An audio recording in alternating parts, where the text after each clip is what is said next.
दिन संख्या 220 गालातीय 1 पर्व 1 पदरु 6 पर्व तार शेष पद पर्यंत। मु पाउल जड़े प्रेरित मनुष्य ठारू नुहे कि मनुष्य द्वारा नुहे किंतु जीशुख्रीष्ट द्वारा एवं जो पिता ईश्वर ताहांको मृतमानक मध्यरु उठाइले ताहांको द्वारा आ मोहर सांगरे थिबा भाई समस्ते गालातीय मंडली समूह को लिखुअछु। आंभमानक पिता ईश्वर और प्रभु जीशु ख्रीष्ट ठारू अनुग्रह और शांति तुम्भमानक प्रति हेउ। से आंभमानक पिता ईश्वर इच्छानुसार एही वर्तमान जगतरु आंभमानक उद्धार करिबा पाए आंभमानक पाप निमंते आपना को प्रदान कले। जुगे जुगे ताहांकर गौरव हेउ। आमेन। ख्रीष्टंक अनुग्रह रे जे तुम्भमानंकु आह्वान कले ताहांक ठारू तुम्भे माने जे एडे शीघ्र विमुख होई अन्य सुसमाचार प्रति अनुरक्त हेउअछ एथिरे मु चमत्कृत हेउअछि। ताहा अन्य सुसमाचार सुधा नुहे केवल केतेक तुम्भमानंकु अस्थिर करूअछंती और ख्रीष्टंक सुसमाचार को विकृत करबाकू इच्छा करूअछंती। किंतु जो सुसमाचार आंभे माने तुम्भमानक निकटरे प्रचार करिथिलु जदि आंभे माने किंबा स्वर्गदूत हेले मध्य केही तद्भिन्न अन्य सुसमाचार प्रचार करे तेबे से शापग्रस्त हेउ। जेपरि आंभे माने पूर्वरे कहिअछु सेहीपरि मु एबे आउ थरे कहुअछि जो सुसमाचार तुम्भे माने ग्रहण करिथिलो तद्भिन्न जदि कौनसी लोक अन्य सुसमाचार तुम्भमानक निकटरे प्रचार करे तेबे से शापग्रस्त हेउ। मु कि एबे मनुष्य मानकर किंबा ईश्वरंकर प्रियपात्र हेबाकू यत्न करूअछि अबा मनुष्य मानंकु कि संतुष्ट करबाकू चेष्टा करूअछि। जदि मु एबे सुधा मनुष्य मानंकु संतुष्ट करूथांती तेबे मु ख्रीष्टंकर दास हुअंती नाही। कारण हे भाई माने जो सुसमाचार मो द्वारा प्रचारित होइअछि से संबंध रे तुम्भमानंकु जणाउअछि जे ताहा मनुष्यर मतानुजाई नुहे जेणु मु ताहा मनुष्य ठारू पाई नाही कि अबा शिक्षा करी नाही किंतु जीशुख्रीष्टंको प्रत्यादेश द्वारा पाइअछि।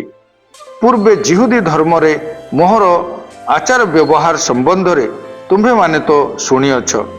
मु ईश्वरंको मंडली की अतिरिक्त भावरे ताड़ना करुथिली और ताहा उच्छिन्न करबाकू चेष्टा करुथिली आ मोहर पितृपुरुषंको परंपरागत रीतिनीति निमंते अत्यंत उद्योगी होई मोहर समवयस्क स्वजाति लोकमानंको मध्यरे अनेकंक ठारू बळी जिहुदी धर्म रे अग्रसर हेउथिले।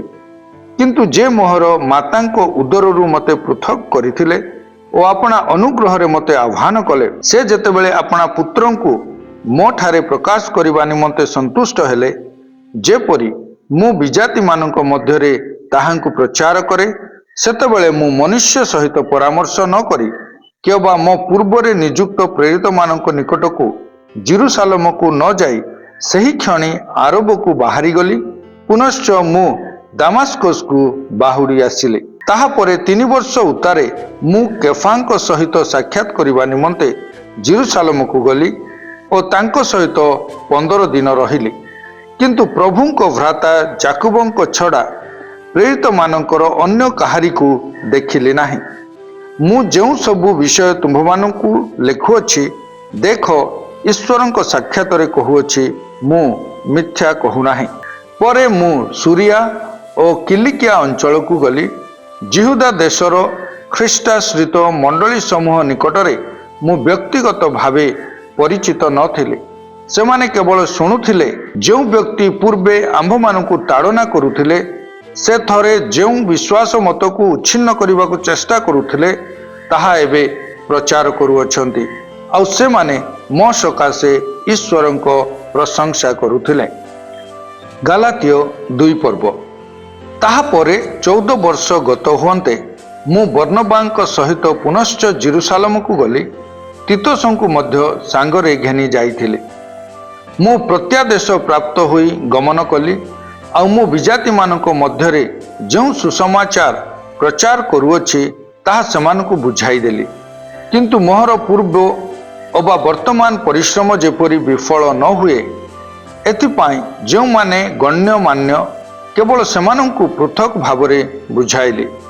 मात्र मोहर संगी तीतस जे ग्रीक लोक थिले से सुधा सुनत हेबा निमंते बाध्य करा जाई नथिले। आंभ मानक मध्यरु आनित केते जन भंड भ्राता सकाशे एपरि हेला।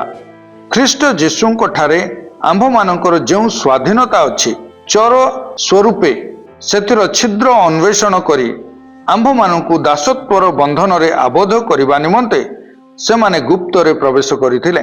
किंतु सुसमाचारर सत्य जेपरि तुम्भमानक निकटरे स्थायी होई रहे एथिपाई आंभे माने दंडे मात्र अधीनता स्वीकार करी सेमानकर वशवर्ती होई नथिलु। आउ जो माने गण्यमान्य बोली ख्यात सेमाने कि प्रकार लोक थिले सेथिरे मोहर जाए आसे नाही। ईश्वर मनुष्यर मुखापेक्षा करंती नाही। सेही गण्यमान्य व्यक्ति माने मते किछि नुआ शिक्षा देले नाही।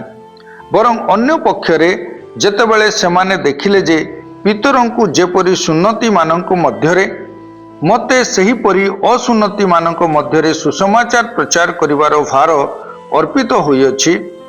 कारण सुन्नति मानक निकटरे प्रेरित पदर कर्म करिबा निमंते जे पितरंकु सक्षम कले विजाति मानक निकटरे सही कर्म करिबाकू से मते मध्य सक्षम कले।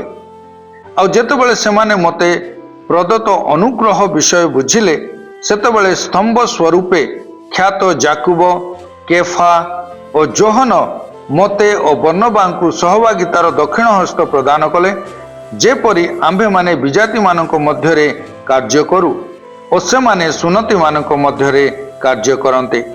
आंभे माने जेपरि दरिद्र मानकु स्मरण करू केवल एहा से माने आंभ मानकु कहिथिले ताहा करिबा निमंते मु मध्य उद्योगी थिले। किंतु जेतेबेले केफा आंतियोखिया को आसीथिले सेतेबेले मु मुख उपरे तांकु अनुजोग कली कारण से दोषी थिले। जेणु जाकुबंक ठारू केतेक जन आसीबा पूर्वे से विजातीय विश्वासी मानक सहित भोजन करुथिले। किंतु जेतेबेले सेमाने आसिले सेतेबेले से सुन्नति विश्वासी मानक भयरे सेमानकर संग परित्याग करी आपणाकु पृथक कले। आ अवशिष्ट जिहुदी विश्वासी माने मध्य तांको सहित सही प्रकारे कपट व्यवहार कले। एपरिकी बर्नबा सुधा सेमानक कपटरे पड़ीगले। किंतु जेतेबेले मु देखिली जे सेमाने सुसमाचारर सत्य अनुजाई सरल भावरे आचरण करुनाहांती सेतेबेले मु समस्तंक साक्षातरे केफांकु कहिली तुम्भे जिहुदी होई जदि जिहुदी मानक परि व्यवहार न करी विजाति मानक परि व्यवहार कर तेबे तुम्भे किपरि विजाति मानकु जिहुदी मानक परि व्यवहार करिबा निमंते बाध्य करूअछ।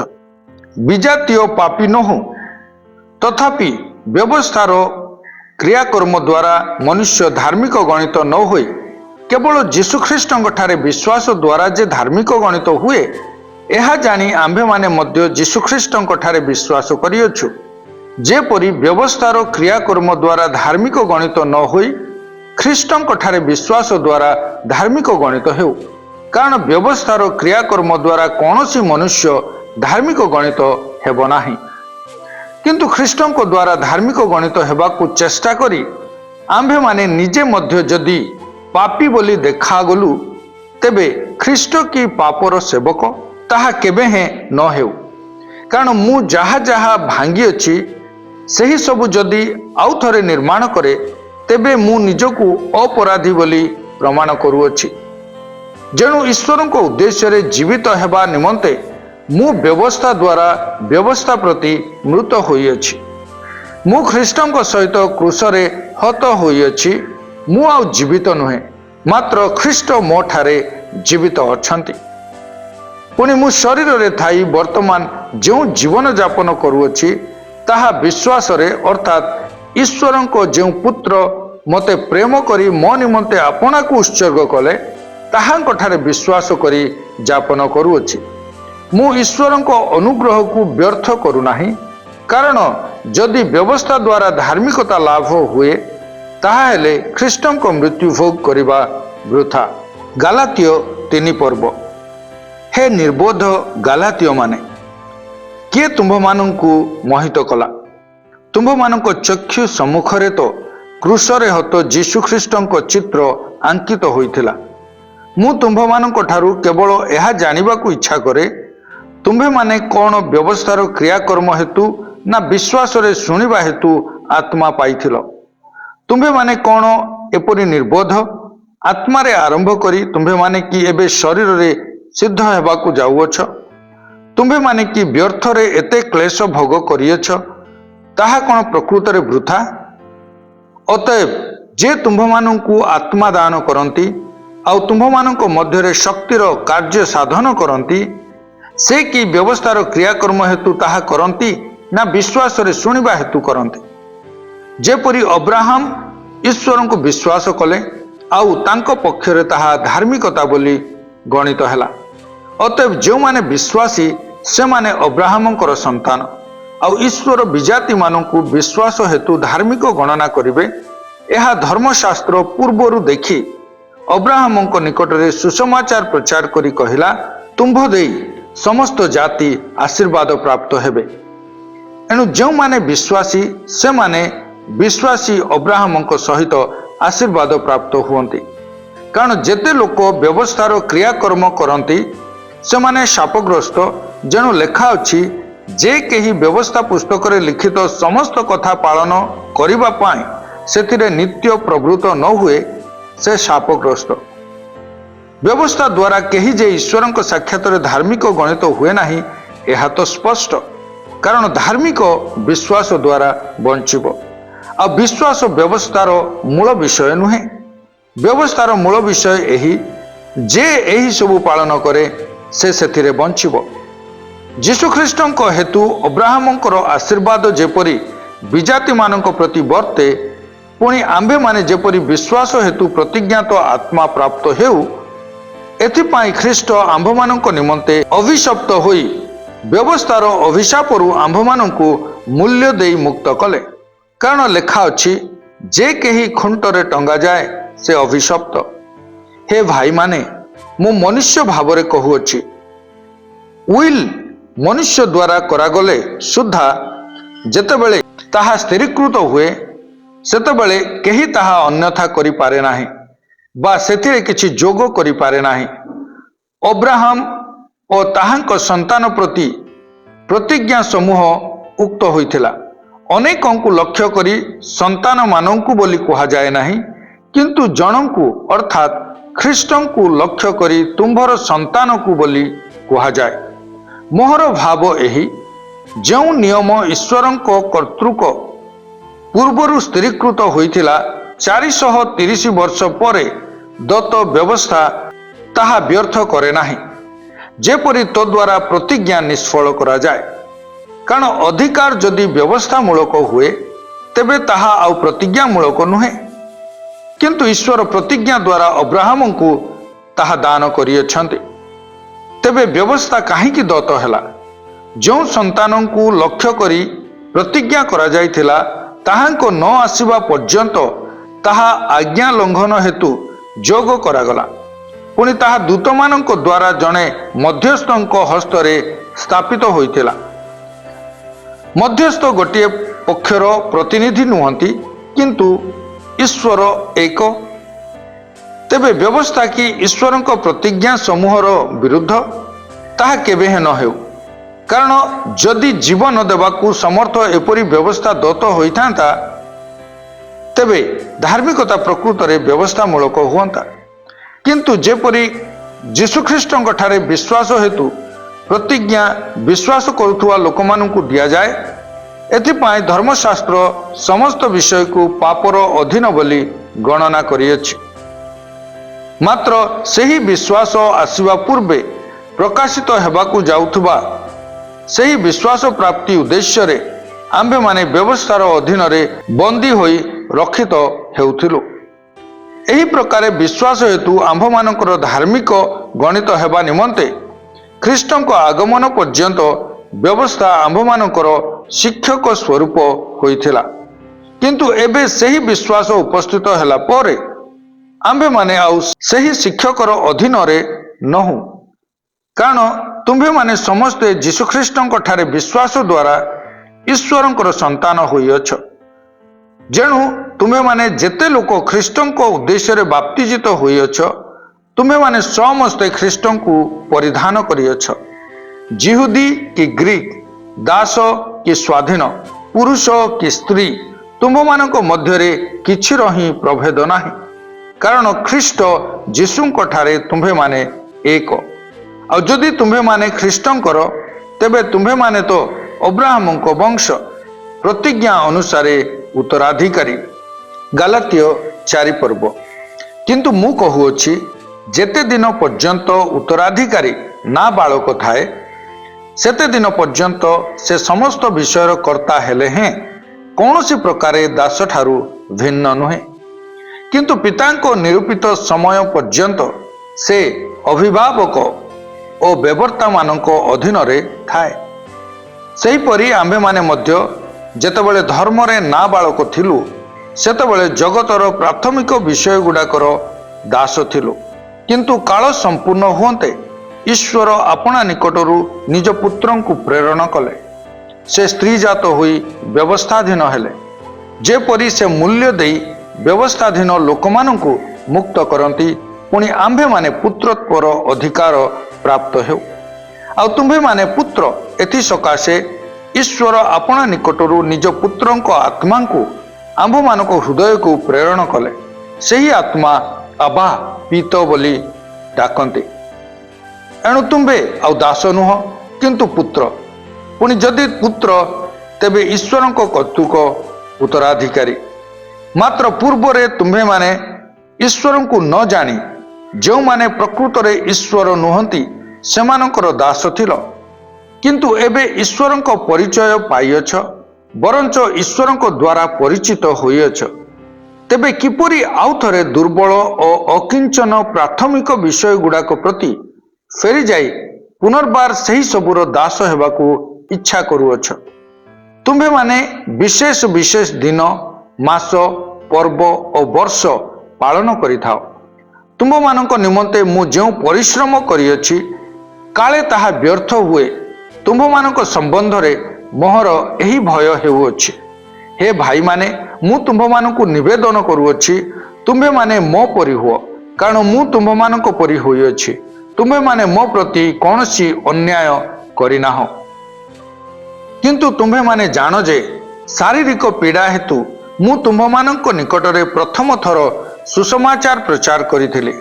आ तुम मानक परीक्षा स्वरूप मोहर शारीरिक अवस्था तुम्हें माने तुच्छ कल नाही बा घृणा कल नाही, किंतु तुम्हें माने ईश्वरंक जड़े दूत स्वरूपे एपरिकी ख्रीष्ट जीशुंक स्वरूपे मते ग्रहण कल।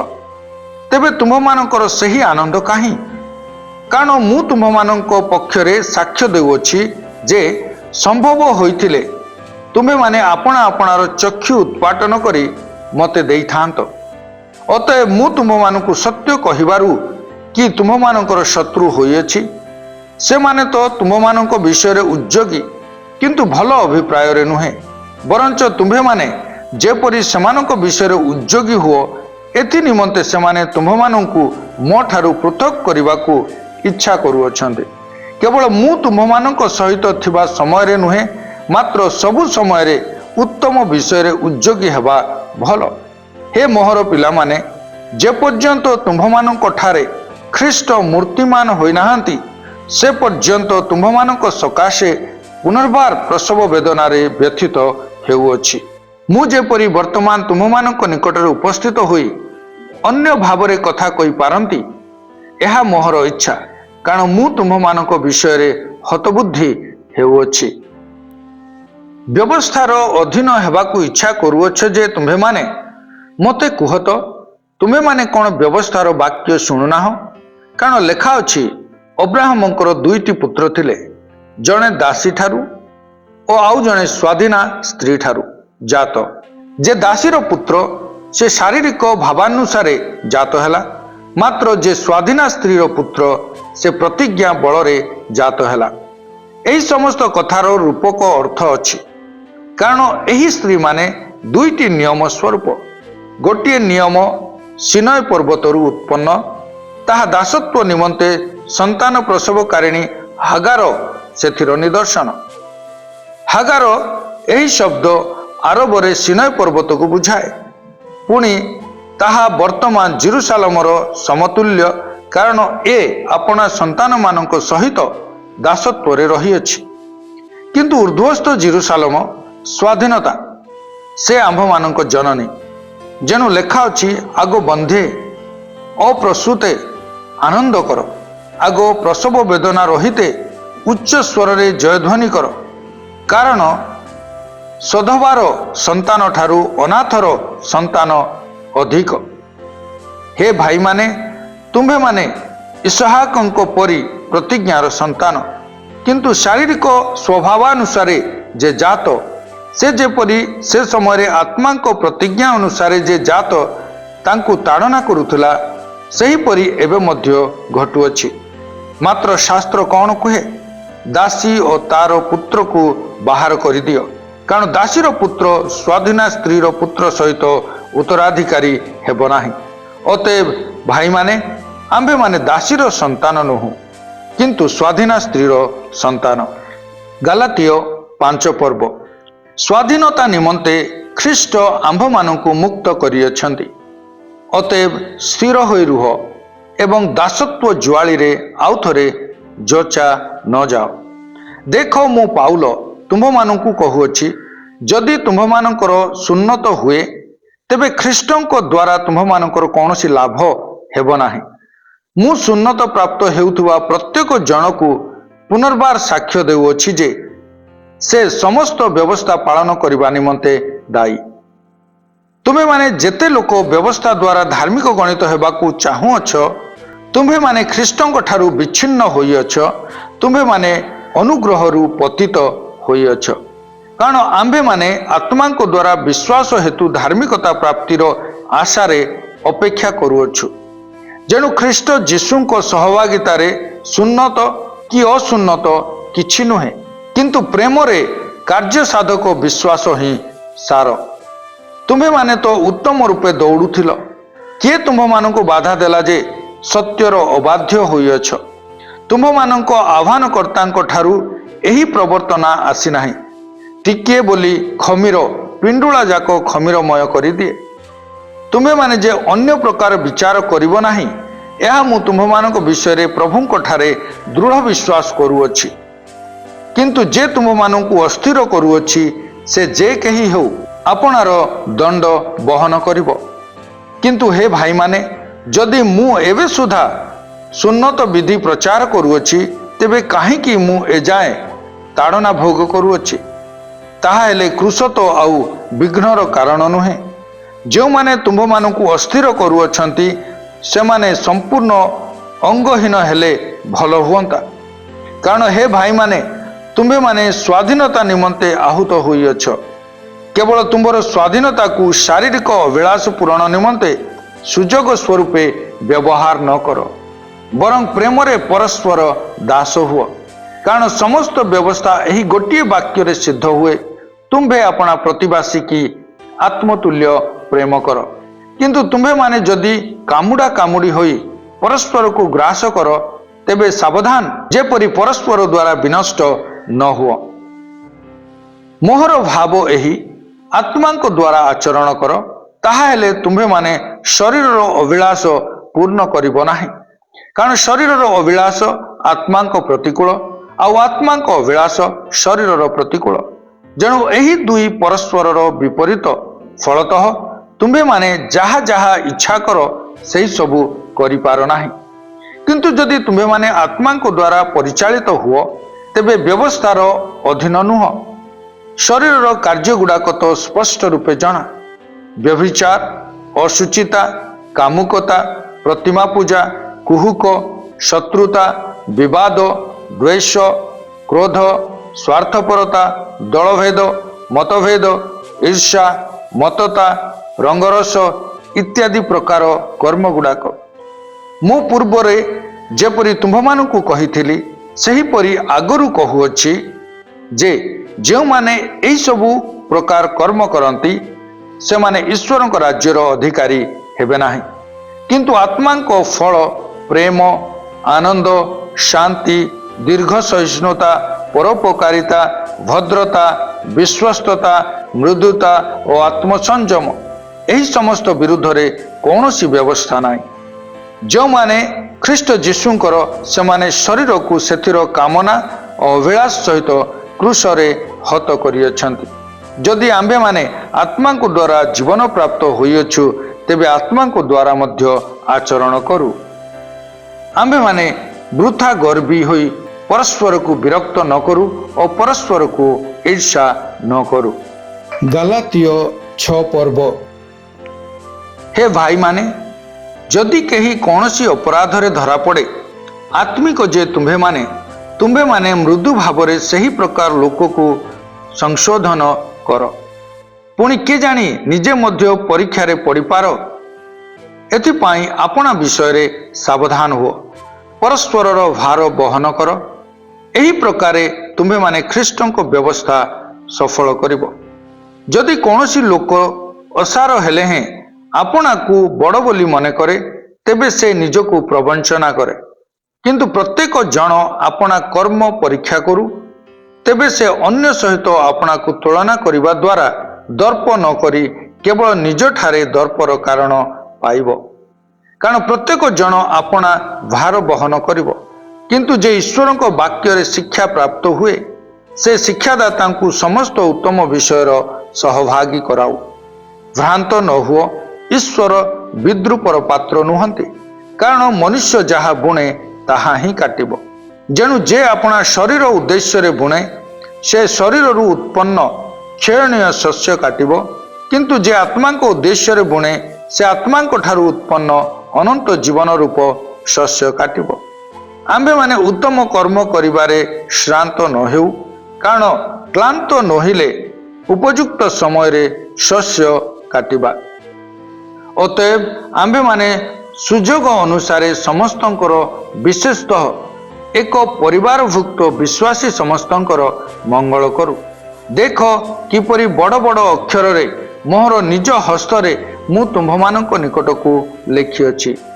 ଯେଉଁମାନେ ବାହ୍ୟ କ୍ରିୟାକର୍ମ ଦ୍ୱାରା ସୁଖ୍ୟାତି ପାଇବାକୁ ଇଚ୍ଛା କରନ୍ତି, ସେମାନେ ତୁମ୍ଭମାନଙ୍କୁ ସୁନ୍ନତ ହେବା ପାଇଁ ବାଧ୍ୟ କରନ୍ତି।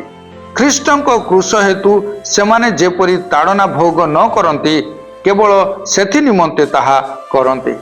କାରଣ ଯେଉଁମାନେ ସୁନ୍ନତ ବିଧି ସମର୍ଥନ କରନ୍ତି, ସେମାନେ ନିଜେ ସୁଦ୍ଧା ବ୍ୟବସ୍ଥା ପାଳନ କରନ୍ତି ନାହିଁ, ବରଂ ସେମାନେ ଯେପରି ତୁମ୍ଭମାନଙ୍କ ଶରୀର ସମ୍ବନ୍ଧରେ ଗର୍ବ କରିପାରନ୍ତି, ଏଥିପାଇଁ ସେମାନେ ତୁମ୍ଭମାନଙ୍କୁ ସୁନ୍ନତ କରାଇବାକୁ ଇଚ୍ଛା କରନ୍ତି। କିନ୍ତୁ ଆମ୍ଭମାନଙ୍କ ପ୍ରଭୁ ଯୀଶୁ ଖ୍ରୀଷ୍ଟଙ୍କର କ୍ରୁଶ ବ୍ୟତୀତ ଆଉ କାହିଁରେ ଦର୍ପ କରିବା ମୋ ଠାରୁ ଦୂରେ ଥାଉ। ତାହାଙ୍କ ଦ୍ୱାରା ଜଗତ ମୋ ପ୍ରତି ଓ ମୁଁ ଜଗତ ପ୍ରତି କ୍ରୁଶରେ ହତ ହୋଇଅଛି। କାରଣ ସୁନ୍ନତ କିମ୍ବା ଅସୁନ୍ନତ କିଛି ନୁହେଁ, କିନ୍ତୁ ନୂତନ ସୃଷ୍ଟି ହିଁ ସାର। ଆଉ ଯେତେ ଲୋକ ଏହି ନିୟମାନୁସାରେ ଆଚରଣ କରନ୍ତି, ସେମାନଙ୍କ ଉପରେ ଓ ଈଶ୍ୱରଙ୍କର ଇସ୍ରାଏଲ ଉପରେ ଶାନ୍ତି ଓ ଦୟା ବର୍ତ୍ତୁ। ଆଜିଠାରୁ କେହି ଆଉ ମୋତେ କଷ୍ଟ ନ ଦେଉ, କାରଣ ମୁଁ ମୋର ଶରୀରରେ ଯୀଶୁଙ୍କ କ୍ଷତଦାଗ ବହନ କରୁଅଛି। ହେ ଭାଇମାନେ, ଆମ୍ଭମାନଙ୍କ ପ୍ରଭୁ ଯୀଶୁ ଖ୍ରୀଷ୍ଟଙ୍କର ଅନୁଗ୍ରହ ତୁମ୍ଭମାନଙ୍କ ଆତ୍ମାର ସହବର୍ତ୍ତୀ ହେଉ। ଆମେନ୍।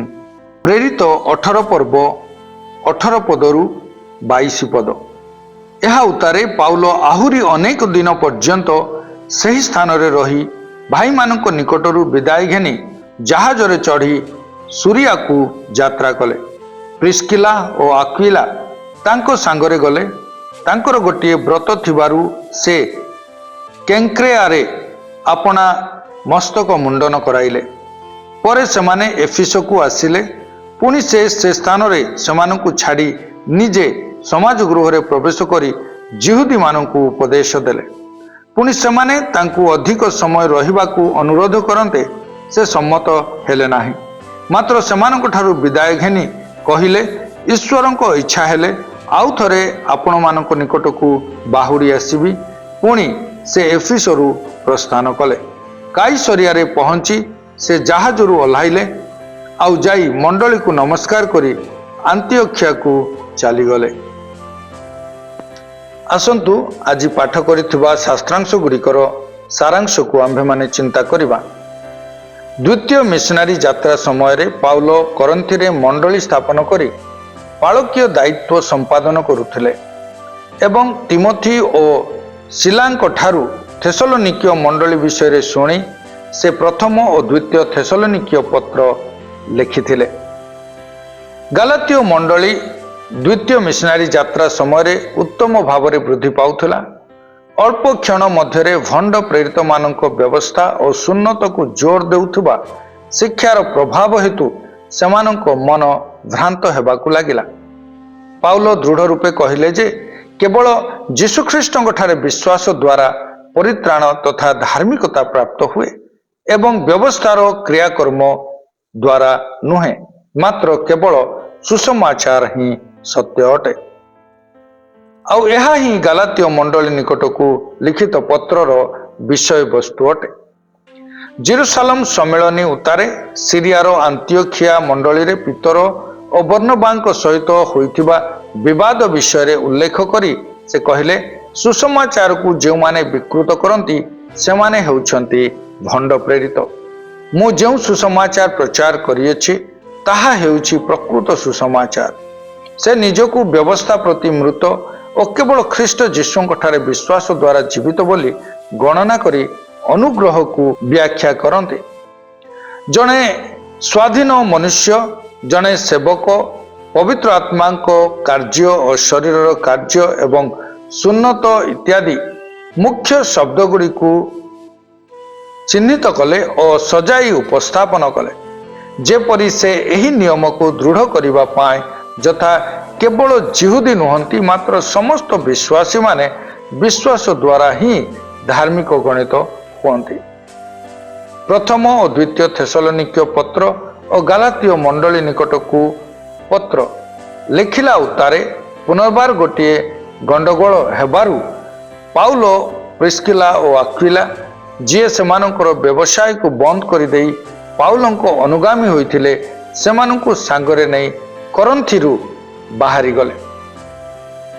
सीरिया को फेरी जीवा बाटरे सेमाने एफिसी रे रहिले प्रिस्किला और आक्विला कोरिन्थ रे रहिले एवं पाउल जेरुसालेम देई आंतियोखिया को फेरी गले जोठारे तांकर द्वितीय मिशनारी यात्रा समाप्त हैला। एठारे मंच दुई भागरे विभक्त हैला एफिसी और सीरियार आंतियोखिया। आजिर पठन रे प्रभु आम प्रत्येक को आशीर्वाद करंतु।